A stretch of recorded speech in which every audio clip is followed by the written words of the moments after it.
Why do dogs sit in the way in high traffic areas of the house, or always in that doorway that you want to walk through or that you regularly try to walk through?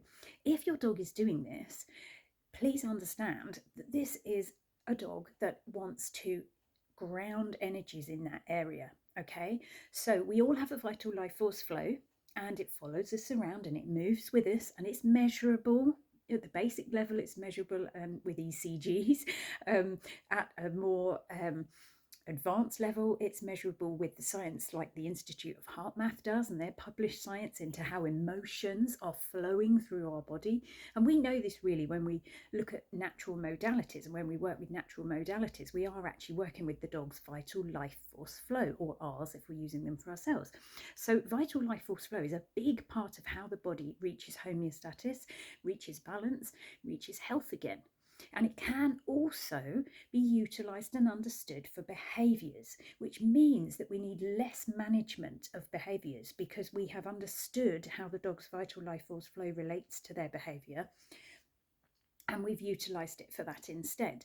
So compassionate dog training will still always be needed, but it means that our deep understanding of the vital life force flow can also be understood for dogs. So your dog sitting in a high traffic area is grounding those emotions and grounding that vital life force flow. Either that, or they love to be in it. They're the kind of dog that absorbs it and loves it and wants to feel part of the family.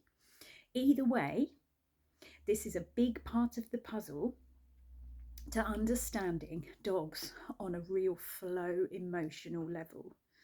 And I hope that by noticing that, and the short explanation, if you like, that I've given you in this video has resonated with you. And if it has, I would really like to talk to you about learning more about canine flow, because for me, over the last 15 years of teaching canine flow, I have realized it's like the other half of dog training. It is like a piece of the jigsaw puzzle that the majority of behaviorists and trainers haven't yet taken on board, and yet it is transformational.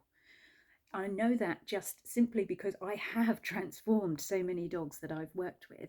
And on my retreats, behaviours completely transform with no training at all, no behaviour work at all.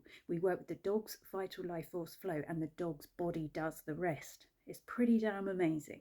And it's, as I said, it can be measurable as well. That's what I love about it. Over the last 10 years, once I realised in the first 5 or so years, this is doing something, for the last 10 years, I've been looking into why that might be.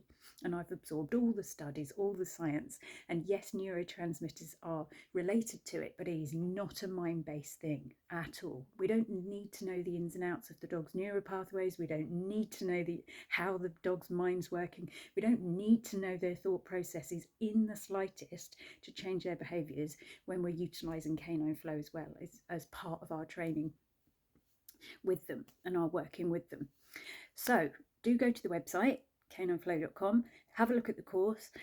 Message me if you want to know any more. I've got lots of blogs as well and other videos, and hopefully I will be helping you and your dog very soon.